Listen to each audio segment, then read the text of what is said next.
This is LeetCode problem 876, middle of the linked list. Given the head of a singly linked list, return the middle node of the linked list. If there are two middle nodes, return the second middle node. To solve this problem, we can use fast and slow pointers technique. If we have one slow pointer move at half the speed of fast pointer, by the time the fast pointer reaches the end of linked list, the slow pointer will be at the middle of the linked list.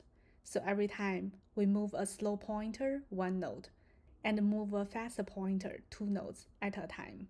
Then when should we stop advancing the fast pointer? We need to stop when the slow pointer reaches the middle node. When linked list length is odd, it happens when fast.next equals to null. When linked list length is even, it happens when fast pointer reaches a null node. This is the coding part. We initialize slow and fast pointer at head, while fast and fast.next is now none. Slow pointer moves one step at one time.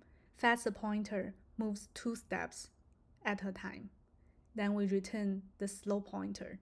It should be the middle of the linked list. Time complexity is O of n, space complexity is O of 1.